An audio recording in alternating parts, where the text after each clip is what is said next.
Hello, everyone. This is Ione Butler, and welcome to this episode of the Uplifting Content podcast with me and my guest today, Tiffany Cruikshank. Tiffany, welcome to the show. How are you?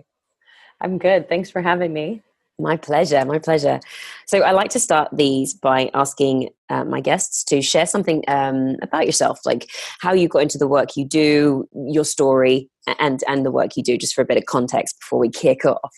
I was a teenager when I started practicing yoga, and for me, it was, I guess, a refuge from being a teenager. And I kind of fell in love with the physicality of it. I was really athletic as a kid, and being able to kind of move and breathe. There's always something, I think, deeper that kept me around and intrigued. And my parents had sent me off on a program for basically troublemakers. And after I came back, I saw this sign and found someone near me. There weren't really any studios at the time, so my teacher would teach out of his a room attached to his garage, and there were a few of us that would fit in there. And I just fell in love with it. I think, now looking back on it, there's something intangible about the practice. It's what really keeps us all around. It's something, all the different facets and the different things you can study. But for me, bringing it all together with holistic healthcare and holistic medicine, I was apprenticing with an herbalist at the time when I went on it was a wilderness program my parents sent me to, and I was a troublemaker and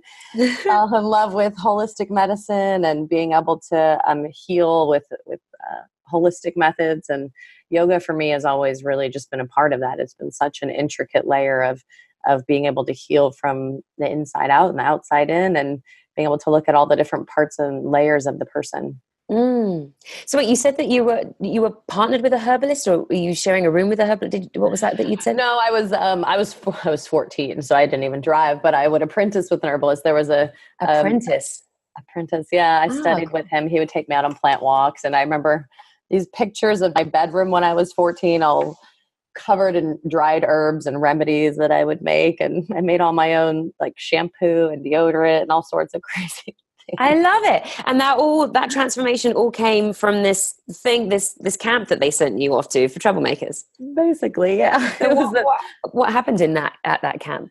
It was like a survival program. It was a couple months long, and we weren't really given much, so we had to learn how to survive. And I think the whole thing was really empowering, learning how to survive out in the wilderness, but then also having this trail. One of my trail walkers was a herbalist, and so he would take me out on plant walks and teach me things. And then when I got back, I found someone near me that I would study with, and was just really intrigued by this whole idea of using our environment as medicine. And for me, yoga is very similar. It's something that we find in our environment. It's something we don't need fancy tools for, though it's really cool to learn fun new things from different teachers from all around the world. But the reality is, all we really need is, really, you don't even need a mat. You can out a mat, your awareness. Yeah. So you didn't do yoga at this camp, but I'm just guessing. So how did you get into that? Was it this apprentice, the guy that you were learning from, that got you into Yeah, it was just soon after I got back. It was, I just saw a little sign that said yoga, and if it was a little wooden sign, it painted on it said yoga and a phone number. And I remembered it, and my mom would drive me. And one day it was at a chiropractor's office at first. And then he invited me to come practice at his home. And my mom would drive me. Sometimes he would pick me up. And then I was kind of sick of high school, so I graduated early. I got done. I graduated when I was 16 and went off to college, and there just wasn't really any yoga there. So I went and got my training, and I remember all through college, and then so I did pre-med, and then I did Chinese medicine school. I remember my parents always saying, "Why are you still teaching when you know you're going to quit when you get a real job?" Wow. So it stuck with me. And now after seeing patients like full time, I really rarely see patients now. Most of what I do is teaching yoga. So it's kind of funny. It is funny how that all worked out. So the topic of this conversation is yoga medicine. And so you have a medical training. That was your background as alongside yoga. And so I'm curious, I've been doing yoga. I started doing it at drama school. It was introduced to us in the first year, and I had a phenomenal teacher, and it was the first time that I'd done it, and I just felt great after every time. And there's been I'm not as consistent as I'd like to be, but I do feel the benefits mentally. and spiritually is one of the bigger reasons, more so than physically. But I'd love for you to share some of the things that you've learned through your medical training, but then also with the yoga as the healing benefits and how these things are helping, and just sort of any stories. I mean, you said it kind of helped you, just kind of a bit more understanding of how the medical benefits, the healing benefits. I think it's incredible. Yeah, I think for me, first off, it's been something that's been helpful for so many different maladies in my life over the decades, and practicing for, I don't know, 25 some years now. And I think from pain, more significant or mild things, prevention, injuries, to just health and wellness, creation, focus, memory, stress, the things that we all kind of deal with on a up and down kind of basis. But working with patients, I've used it for so many different things. And I think one of the cool things now, I do see a lot of different research coming out with a really wide variety of topics, from things really specific like MS or Parkinson's, to things that are less specific like low back pain or anxiety. There's a lot of good research around its use with cancer, not necessarily as a cure, obviously, but along with a lot of the side effects for treatment for cancer and quality of life post-cancer treatment. A lot around mental health. And there's not a lot of great research as far as the medical community is concerned, but we're doing a lot of the preliminary work that it takes to get to the place where you can for big research that's really widely accepted. And I think one of the great things we do see now is that there's enough research, even these tiny small scale studies that are happening, that's really pointing us in the direction of really being unable to deny the fact that there is a really powerful potential therapeutically with minimal risk. Though, like anything, of course, we know as regular yoga practitioners that there's risk with anything. Mm-hmm. So you can walk out your door and trip down your stairs and be in a lot of trouble. And so I think one of the great things is that there are minimal risks and minimal side effects, and so many great ways that it can be used therapeutically.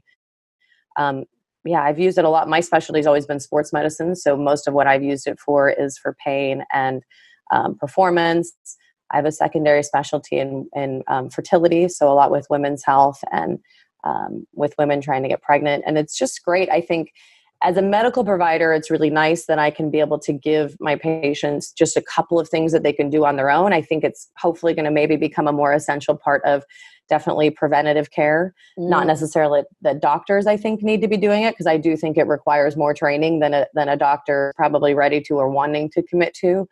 But helping doctors, we're in the process of helping doctors really learn how to navigate and work with teachers. We've got programs for doctors and things coming out that really bridge that gap. I think is such a big thing for healthcare, is both the teacher's understanding and ability to work with it, and the doctor's understanding and accepting it. And I think we're going to see a whole lot more of that over the next decade or 2 or 3. So I'm really curious then. So you said that you, so many questions from this. If you had a patient that was having fertility issues, you would put, so when you say you were a doctor or you had patients, what type of medicine or what type? Yeah. So first off, let me just differentiate. It's Chinese medicine. So I'm not well, in some states they're primary care, but I'm not a physician. I'm not a Western medicine doctor. Okay.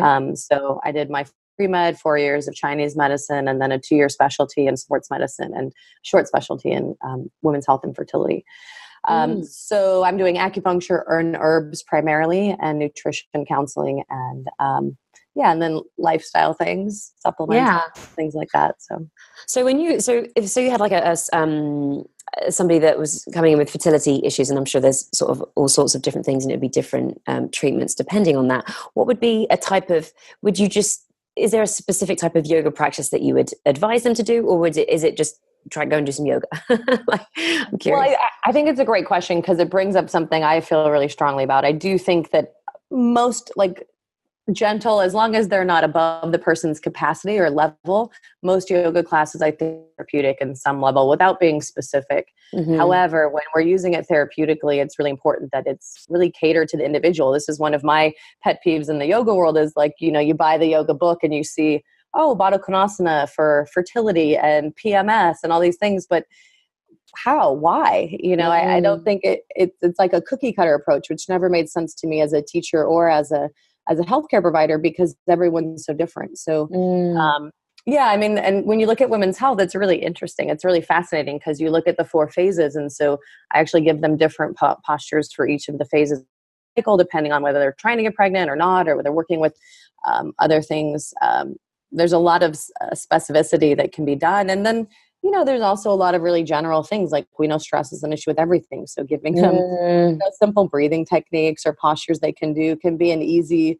There are always some, generic answers that you can use if you don't know someone really well. But I think the specificity is one of our greatest tools in a yoga practice, to really be able to have so many tools at our fingertips, whether that's postures or breathing techniques or meditation, or just the mindset we take into it, the posture, the alignment, the anatomy, there's so many different ways to approach it. so you have a pretty comprehensive teacher training program, and is it with that, and then you're sort of going through that with them with an emphasis on these health benefits? Is that sort of what's quite unique to your program? Yeah, so we really focus on up leveling teachers. So when they come into our program, they can choose from, more orthopedic focuses, or more internal medicine, or myofascial release, or yin, or meditation, or whatever specialty they want. We use a lot of Chinese medicine because that's my background, as an underpinning for understanding who this person is working with, Mm. and really, I think, way of working one on one with people that makes it easily accessible for teachers to understand the why and how of why we use poses, rather than just kind of like, you know, going in the book and looking up the malady and using the 2 poses that are there, which may work and may be wonderful. I think that's great. It's a great thing. And my feeling is, like, as teachers, you kind of just got to get started at some point, and then it's our job, if it's something you love and something you want to do for your career, is keep learning. And there's so many resources now, which is fantastic. It's the pros of the digital age. The cons is the poor connection right now. Yeah, yeah. We're working through it. Just be patient. It's fine. It's all that yoga that we do. Um, Yes. I would love to hear from you.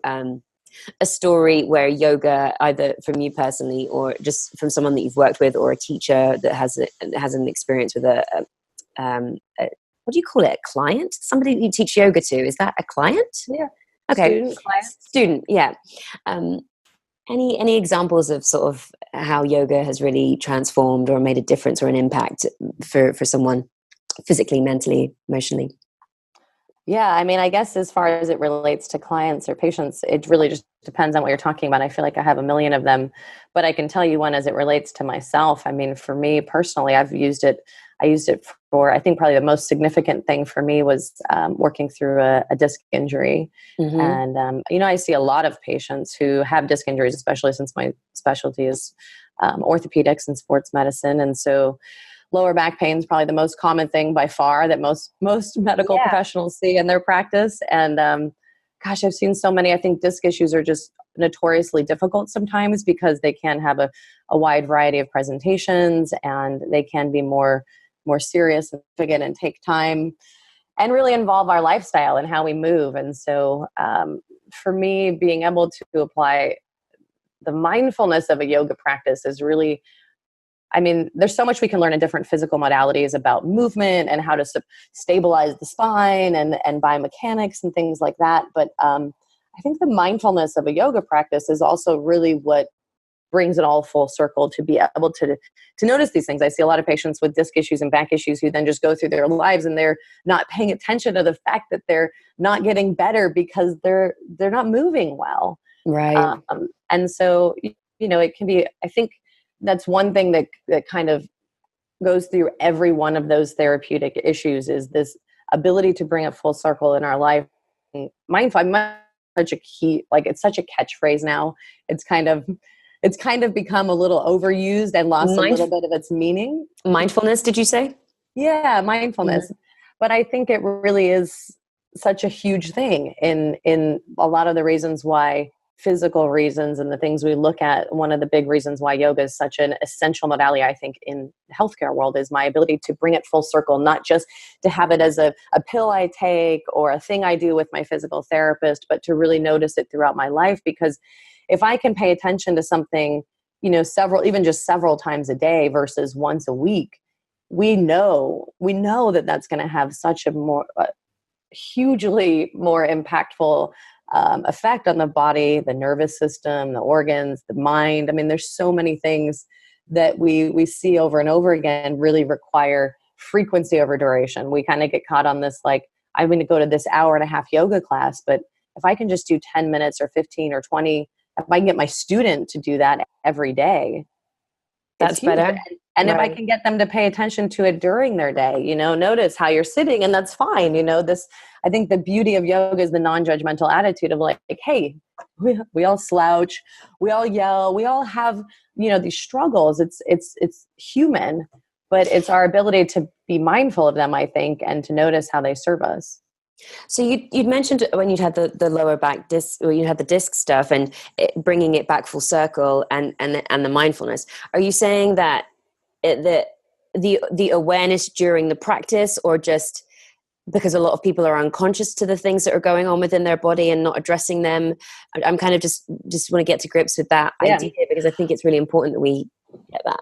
Yeah, well, I think it's both, right? I mean, I think you can go through a yoga practice and go through the motions and maybe even irritate your back more. We all know that how you do it is really important. But I think also paying attention to those movements outside of it is huge. I mean, so many people with lower back pain, they're carrying on extra weight. For some people, it's, carrying around extra weight in front of them. That's a huge thing in the medical world. That's oftentimes the first thing that, doctors will look at, our core stability and our core support. But it's like, sometimes it's just how we walk around, our laying on our back, and some of these kind of simple energetics of being able to support ourselves more efficiently through really, really simple awareness of, oh, wow, look, I am laying in my lower back. Oh, wow, I am really kind of sagging into the joints, or, oh, I am sitting for 3 hours without getting up. Or even just, being hunched over, staring at my phone for hours a day on social media is another one. Yes. Yeah. And you're right. A lot of people don't pay attention to that stuff, and it has an impact. I see what you're saying. And I don't think we can get away from that. I mean, the whole sitting is the new smoking. It's like, well, yeah, unfortunately, it's not like smoking where we can just quit, unfortunately, because we do have to sit at computer. Or you just get standing desks. I see them all the time. And even standing desks can have drawbacks, because then you're standing stationary. I mean, I don't think it's the stationary part of it that's really difficult on the body. So it's, what about everyone has sort of chair, like cycle machines with laptops attached. Unfortunately, I don't know about you, but I'm not going to be very efficient at my work on one of those. I always love the idea of that. But, yeah. Or just a treadmill with your laptop on the top. It's hard. Yeah, no, you're right. There is something to be said. And I realize how, is it sedentary? Is that the word that we are now? We're just so much more sedentary. And so you think that it's better to do more exercise, less time, more frequently than once a week? You think that's better? Well, as far as yoga goes, therapeutically, back to that topic, I think having a practice, if you're doing it with a student for a specific reason, getting them to commit to 10 or 15 minutes a day, every day, or even 5 days of the week is going to be much more impactful on muscle memory, on mechanics, on the nervous system impacts. All of these things that we see are so important to the effects. If I do it 10 minutes a day instead of 1 hour a week or an hour and a half a week, because we know that it's important to remind the nervous system and create neurological connections over time. They're recreated. We have this awareness now of neuroplasticity and it be having to be recreated over time by repetition. Yeah, I mean, I think with the sitting thing, I think it's just getting up too and being conscious of those patterns of like, oh, wow, I've actually been sitting here for 3 hours. Now I could choose non-judgmentally now, or I could choose to get up for 30 seconds and move around a little and then sit back down and maybe feel a little differently just from those short little breaks, or switch. I always have I have one of those large balls to sit on. I have a chair. Sometimes I stand. Sometimes I'll go lay on the couch with my computer. I think just moving around is kind of a good thing, or maybe scattering small yoga practices through your day. If you're like me and you work from home, I like to have a one where I move around in the morning. I spend a lot of time on my computer, and then sometimes I'll do a couple poses in the evening, some restorative poses, or just breaking it up. Sometimes you just get set there. Yeah. Such a good example, because it's something that everyone does. But the reality is that this is the mindfulness that I can bring to my eating habits, my stress habits, my relationships, my my lower back pain, how I befriend pain.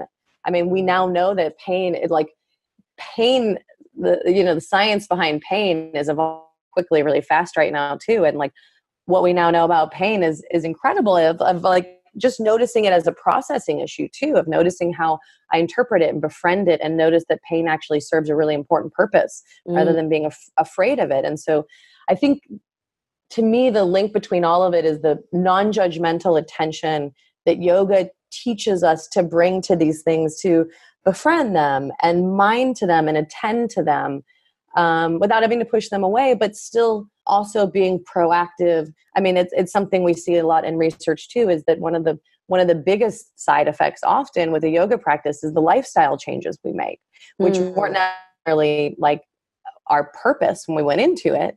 What are those lifestyle changes? That could be differences in how we eat, differences in how we exercise, differences in how we interact, and as an effect, things like quality of life and anxiety, depression. All the things that then you get from doing the yoga or getting into that. I'm curious with your day-to-day, what's your process like? Do you have like a routine? What's your daily practice with stuff, or does it change? Yeah, it does change a little bit, but I do like to have a routine. I think with all the travel, it's nice to come home and have a thing. But I also am very much, sleep is very important to me. And I think it's one thing we see a lot in medicine and research is really the importance of sleep. And we're learning more about that as well. But yeah, I like to let myself sleep in when I can and then get up, and meditation is usually one of the first things I do, either before or after making a smoothie and maybe having some tea in the morning. And taking my dog out is usually first, actually. And then priorities. I used to love a morning practice. I think maybe it's age, maybe it's just me being different now. But I personally like to have more of when I'm home. If I'm working from home, I'll have like a mid-morning practice. Obviously, if I have a schedule I have to attend to, that might be. Yeah, I mean, most of my days, if I'm not in a teacher training, or usually that involves traveling, when I'm home, I like to spend my day kind of catching up. It's usually mostly computer work. I'll spend a big part of my day on the computer, and which has given me a lot of compassion for the overwhelming of the rest of humans. Yeah. Their day on the computer. But because of that, I like to start off with a little bit of practice. So usually that's meditation first thing. And then I like to do a little bit of work while I'm fresh in the morning, because for me, that's my mental faculties. And then I like to have my practice more like mid-morning. Yeah, no, I just like to scatter it out. When you work from home, it's easy to get, I think, stuck in your house. I'll work from 7 a.m. till 9 p.m. on my computer some days. And so for me, it's so important just to make sure I'm kind of sprinkling it. I have, little myofascial tools and things all around my house that. Myofascial tools? What does that mean? Oh, myofascial. What are they? Just like little. Sorry, I'm going to pick you up. I don't know. Of course, I don't have one right now. Describe it. What does it do? I've never heard of that. These guys, there's a little myofascial ball. Oh, like a stress ball. Stress ball? No, it's for like rolling, for myofascial trigger point work. So I've never heard of that before. So okay. To help to relieve like aches and pains. Gotta Google it. I will do now.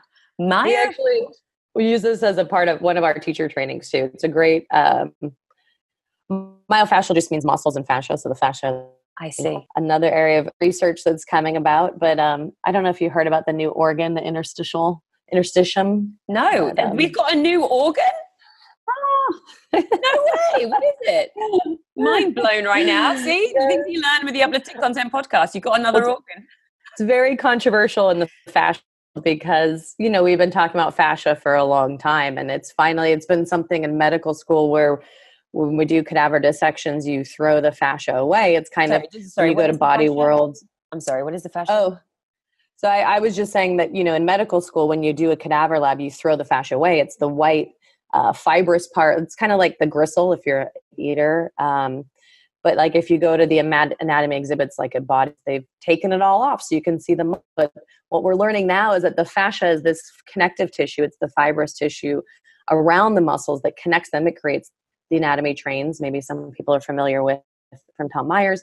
It creates these myofascial chains, but it also the crazy part is that it's also a huge communication system outside of the nervous system. So for me, I always call it like our body-wide intelligence. It's our innate intelligence that is beyond the brain, beyond the nervous system, that exists in the cells. It's a body-wide continuum, aqueous continuum that's anyways, I could go off about it, but that's really interesting. So I guess the reason that they've only just discovered it is because if throughout time they've just been removing it, then they've not been studying it, right? Well, it's not that we just discovered it. It's always been considered connective tissue, but it's always been considered filler. So what we're discovering is that there's 6 times as many nerve endings in your fascia as in your muscles, which we think of muscles as like really what moves us and kind of our proprioception.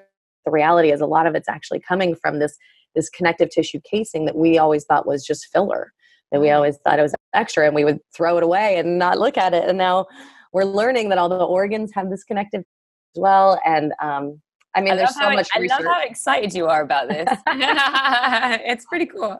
Well, I think it's interesting too, because in the yoga world, I think it's our internal innate body wisdom, partly. I mean, there's so much more to it, right? There's so much more to everything, which is one of the beauties, I think, of yoga, is that it leaves space for the mystery. Like in medicine, we don't have all the answers. I think that science is like this hard and fast rule, but really even science is so limited, and research only tells us one tiny little piece of information. And I think one of the brilliant things about yoga in medicine is that it leaves space for the mystery. It leaves space for the magic too, and the unknown. And there's so many parts of the body that we don't understand. And you know what? Hopefully we'll never understand. I think this is the body is incredible. And so it's one of the many things I think that integral into a yoga practice. Yeah. I love it. Where can people learn more about you? And also another one, what is exciting for you that's coming up that you're excited about? It could be personal, it could be business. One, the course we're working on for medical providers. But the other thing that's really interesting to me is our Seva projects. We have 2 nonprofits, but this one is one we do in India, where we have a brand new shelter we created in Delhi that rescues women from trafficking, and it gives them food and medical. But one of the things I really love is obviously the yoga is empowering, but so we partner them with meaningful vocational skills, which is, I think, so important for breaking the cycle, which I could go on and on again about. But for me, it's just really important to give back to a culture that's given us so much. And as a woman who's, as all of us who are yoga teachers are empowered and educated, it means so much to me to be able to give back to this community and give them resources to be that. That's amazing. Yes. What is it? Well, tell me the name of the organization again. The Yoga Medicine Seva Foundation. So, and that was the answer to your other question, is you can find all the information on me just at yogamedicine.com. We've got a find a teacher site. We've got all our teacher books, online courses. And then if you dig around in there, you'll find our Seva project too. That's incredible. When did you? Yeah, I mean, it kind of comes back. So I only pick, anyway, whatever. We'll figure it out. I'm going to edit it. What was I going to say? When did you launch that? That sounds like a fantastic project. I think it's been about 4 years now. So this is our second trip. The first trip we did, we went to a shelter that was already built that was struggling, and we were supporting it. And this time we've built our own brand new shelter now in Delhi. So amazing. I want to get into that place of just doing it's fine doing stuff online, but there's like really going and actually doing something excuse me, and seeing it impact people's lives. And and I think for me as a yoga teacher, it was always important, as when I went through my medical training, we had to go and do internships and work at drug and alcohol centers and domestic violence centers. And to me, it gave me such a good perspective too on working with different populations. So it started as part of our teacher training, and now it's completely separate. And I just think it's so important to go. People think of service work as, going and painting buildings, but really what's most impactful is our money. The same amount of money that would fly us there to do all this work would pay for someone to do that work all year long in India. So it's like, however, you've got to go and see where your money's going. So we go every 2 years to go and, interact with them, which they love, and see what's being done. And But yeah, you can get involved by donating, by doing donation classes. We've got leggings and stuff that the profits go to our project. But if you look online, yogamedicine.com, and go to the Seva page there, you'll see it. Beautiful. Thank you so much for this. I love it. It's been really great talking to you. Lots of wisdom in all sorts of different facets, regardless of the that internet connection. We made it work. Love it. I know. Thank you so much. It was great. Nice Lovely to chat on so many different topics. Yeah, no, I enjoyed it. Keep us on our toes. Thanks again, and I will see you next week, gang. Bye.